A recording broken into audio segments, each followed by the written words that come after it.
Welcome to Milestone Moments, the show where we explore the journeys that lead to success.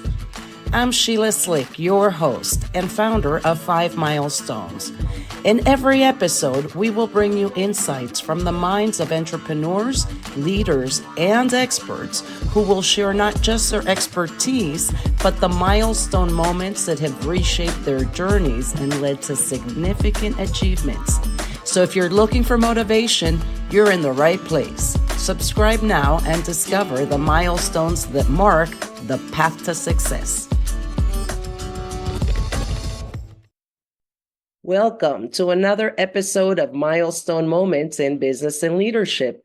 I'm Sheila Slick, your host. And today, my special guest is Matthew Sanjari. Matthew is a business coach and owner of Prime Consulting, helping leaders get unstuck, reclaim their time, and scale into success. Welcome to the show, Matthew. Sheila, thanks for having me. It's a pleasure to be here. So what was a pivotal moment that led you to a significant shift in your approach or philosophy towards achieving your fullest potential? Oh, that's a great question. It's interesting because for me, especially, starting out when I was younger, I felt like the word potential was something that was exciting, but kind of always hung over my head. Like there was always things to accomplish.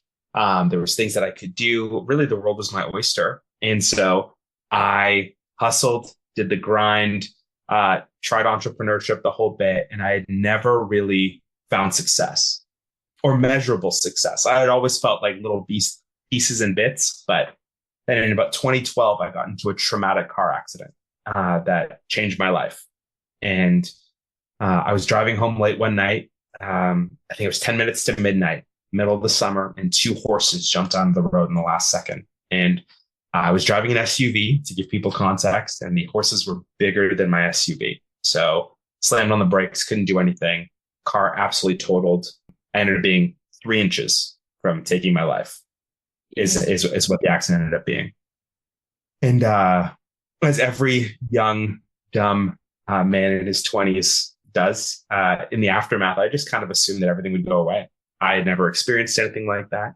I had a great job at the time. I was traveling North America doing public speaking, and all of a sudden I started to get these headaches, and these headaches would incapacitate me minutes, hours, days, weeks at a time. And before you know it, physical, chronic pain, depression, all of that set in. And I found myself unemployed. I actually had to leave my job because I couldn't work anymore. So I sat here and I was like, man, I can't work. I don't know what's happening. The challenges in my life are mounting. Finances are out of control. What am I going to do? And I'd always had a passion for business and entrepreneurship. And so a friend of mine said, hey, you know what? I know you're good with computers, which wasn't on my radar. I'm working at a business. Can you come help out for a few hours and just help us with some problems? So I said yes. I went in and started chatting with the business owner, and we kind of hit it off. He asked me to go for lunch, and that lunch turned into him hiring me as his marketing consultant. Didn't go to school for marketing, and I used that first client in that trust to basically educate myself, teach myself, and launch my marketing business, which I ran for 10 years. And so for me, it was that moment that was really, really pivotal in my life to me reaching my potential and going down this business journey now into my 3rd business. Because honestly, my back was against the wall and I actually had to figure something out. I couldn't live the 9 to 5. I couldn't do what I, thought I was going to do. And so I had to find a way to provide. I had to find a way to build my potential. And so went down that journey, even though it was difficult. Thank you for sharing that.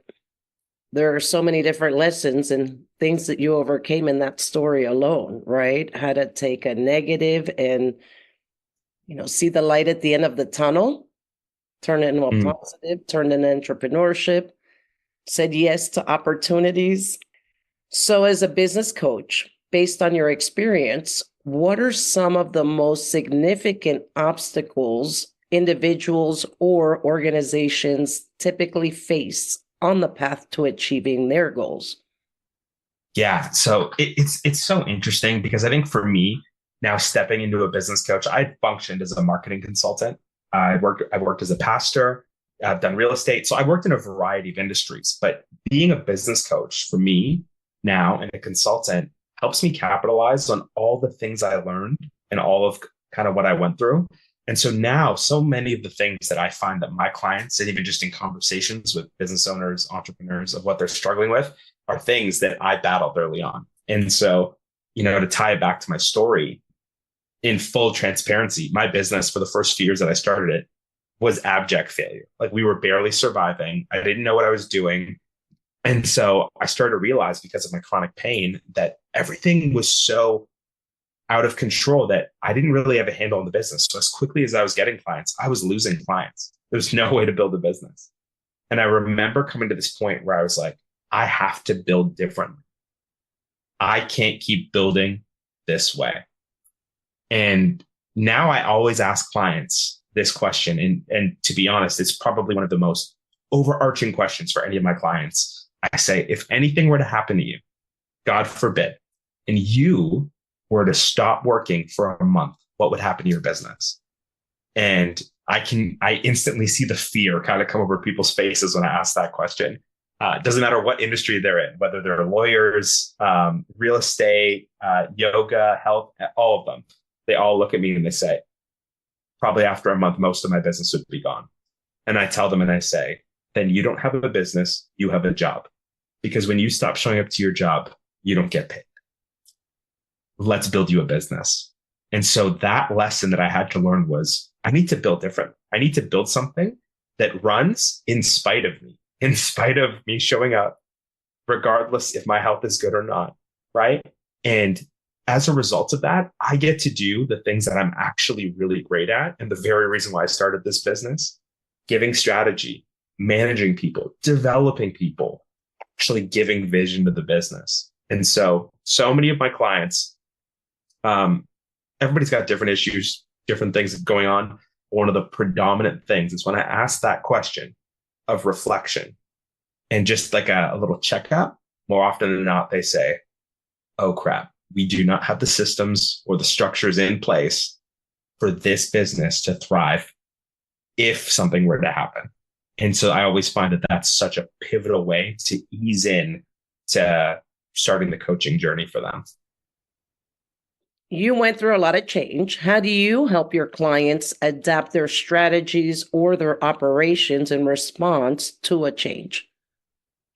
Yeah, really good question. I think for me, it's funny because as a business coach, not everything is strategy and not everything is systems and structures. Because my work is so relational, there's an emotional component. And so I challenge my clients. I'm always honest with them. And I challenge them and say, you need to live in reality. You need to live in reality. And that reality says that change is inevitable, right? Something could happen to your business tomorrow. Your best employees might leave tomorrow. So what we need to do is we need to try and build an operation and build a mindset that is flexible, not so that we can avoid change, but that we can always be ready for when it comes. A great example of this is in a lot of my business, in a lot of my clients, and even in my own businesses, what we do is, we create workflows across every job description, every component of the business. And I encourage people to get things on paper and to get the team to refine those processes so that if something happens, we can onboard somebody, we can transition someone. And it's not like, okay, we built this entire thing on one person and when they're gone, we're screwed, right? Otherwise, we're in the exact same problem that I illustrated earlier. And so, yeah, it really is about how do we run a lean, effective operation so that we're prepared for change, because change is the one constant, as cliche as it is. Great. I love that. So what major trends or challenges do you foresee, and how can individuals or organizations prepare to navigate them effectively?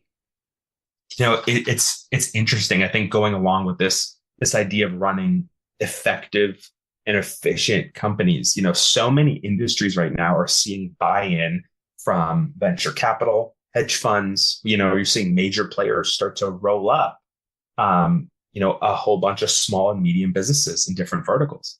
And that can be scary for a lot of small business owners, right? You think, man, competition, all of these things.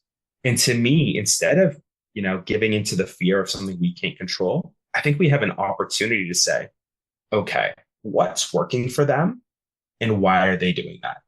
And so one of the things I'm working with my clients again in so many of these ways is how do we systemize our business, right? How do we get really, really good at people development?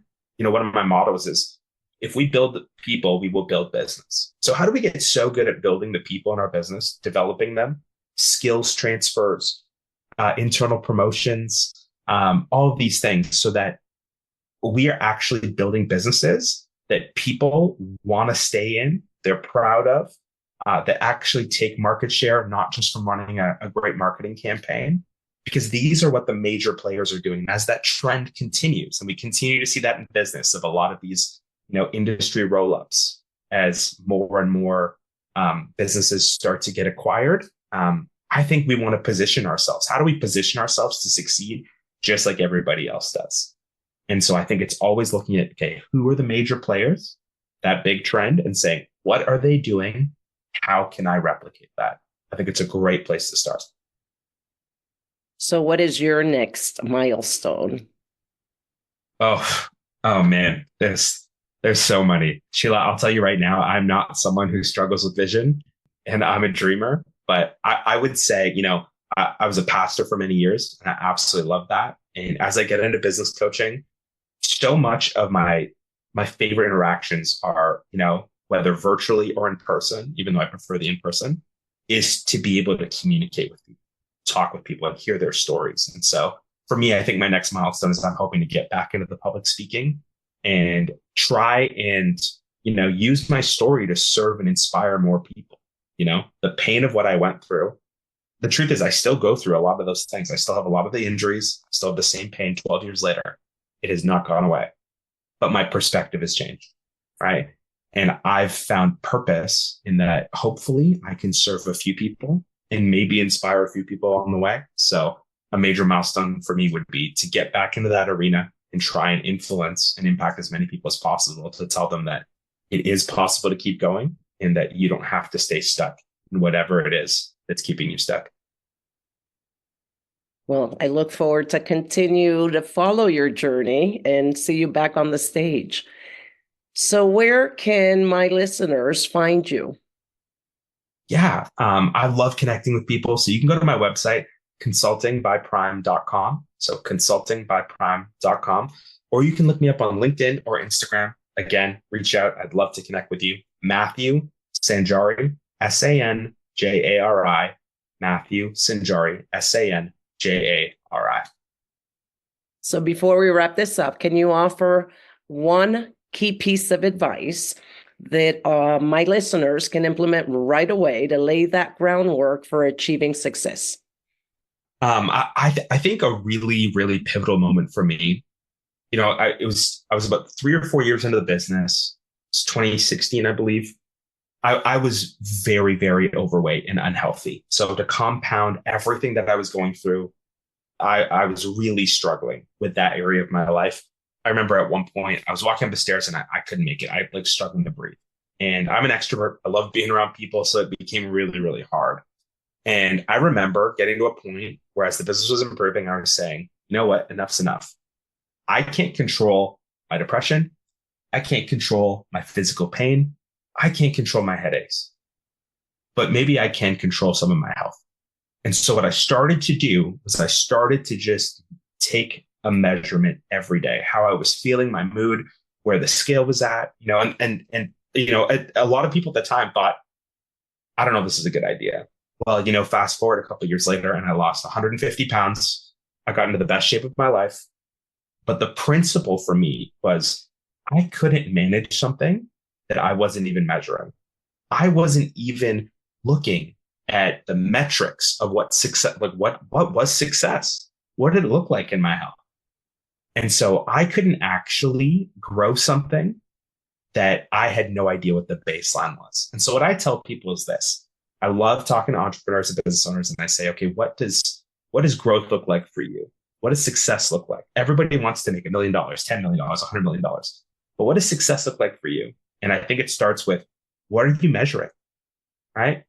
What are you measuring? So if success looks this way, are you measuring the indicators that are going to help you get to success? Right? It's easy to set a number target. It's easy to set a sales goal. But what if you get there and you're still incredibly unprofitable? Right? So let's figure out what success looks like and let's find ways to measure it. I think just starting to measure the things that matter is a huge way for us to just take control of our business and start to get a good grasp of reality. And that reality may be, oh, this is incredible, or, oh, crap, we need help. Well, thank you so much for joining me today, Matthew. Oh, Sheila, thank you for having me. Honestly, it's an honor to be on the podcast. I really appreciate it. And thank you to all of the listeners for tuning in to another episode of Milestone Moments in Business and Leadership.